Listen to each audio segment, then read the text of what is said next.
jamais gêné de parler d'honnêteté parce que j'ai été la plus grande partie de ma vie très malhonnête.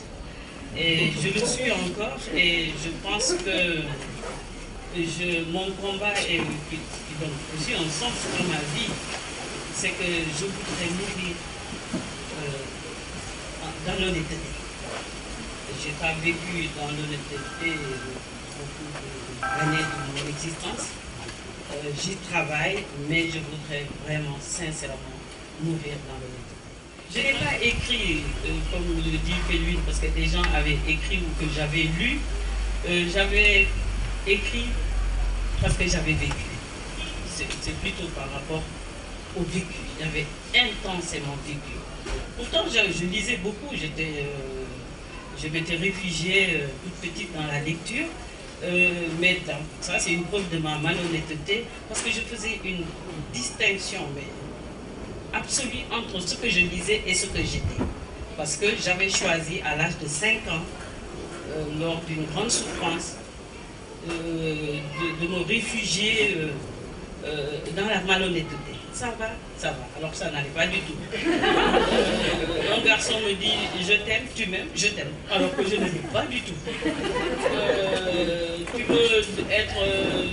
Tu veux faire des études? Oui. Alors que je n'avais pas du tout envie. C'est-à-dire donc pendant 35 ans de mon existence, j'ai fait du suivisme.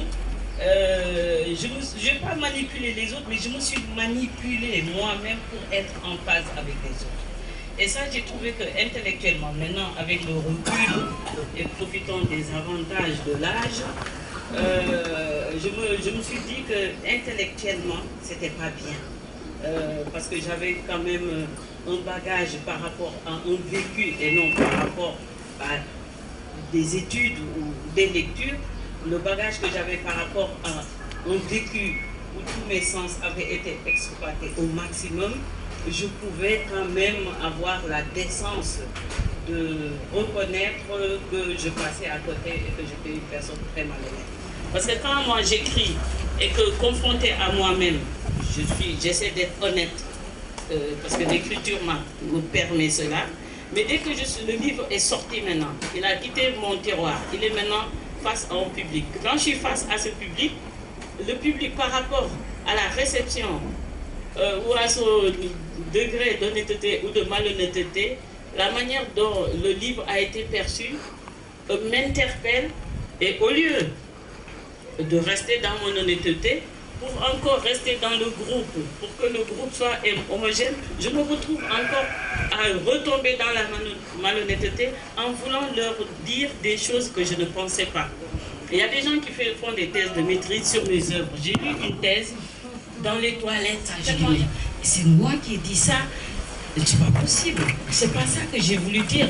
Ou alors, c'est que dans l'expression artistique, quand j'écris, en fait, je passe toujours à côté de l'honnêteté et je ne suis pas encore suffisamment honnête.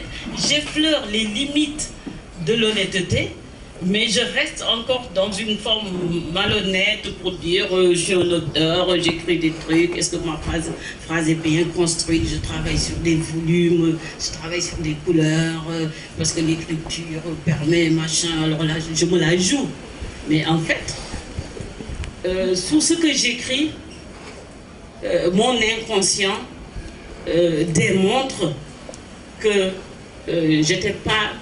je ne suis toujours pas honnête, mais cette étudiante, à travers ce que j'ai écrit, en y travaillant, a soulevé des points auxquels je ne voulais pas encore faire face. On dit non, parce que la religion a dit il faut aimer votre famille, l'éducation, on te dit non, tiens-toi comme ça. C'est-à-dire qu'on est tellement aussi dans un environnement, depuis notre sortie du jardin d'Éden, où on nous dit qu'il faut faire comme ça, il faut penser comme ça, il ne faut pas regarder les beaux garçons, il ne faut pas, en mangeant, il ne faut pas regarder la personne en face de soi.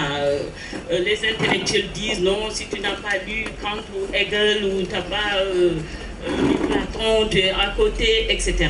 Alors que moi, de mes origines, j'ai appris que ces connaissances, ces savoirs exogènes, sur lesquels les gens de ma génération née pendant la période coloniale où j'ai été à 99% éduquée par des connaissances hors de mon milieu, de mon environnement, de ma culture, de mon village, de la cour de la maison, de mes parents, j'ai profité de ces connaissances exogènes pour devenir, j'ai pas voulu, mais pour me complaire dans cette malhonnêteté intellectuelle, parce que je n'avais pas à la confronter avec mes propres réalités, mes propres valeurs. Parce que dans ma famille, on disait toujours, non, elle est différente, parce qu'elle, elle a été à l'école. Donc ça, c'est maintenant, malheureusement, avec l'âge, chaque fois, tous les matins, je me réveille, je dis, si je pouvais renaître, je n'irai jamais à l'école. Si je pouvais renaître, je resterai dans mon village, à courir dans la brousse, avec mon petit pagne presque nu. J'aurais pas été canalisée dans ce que je suis aujourd'hui. Là, j'ai envie de laisser une jambe ici, là, sur Achille, mais j'ose pas parce que ça fait pas bien. Et Dieu sait que on pourrait connaître. Moi, je pense que les hommes, c'est à ça que ça sert.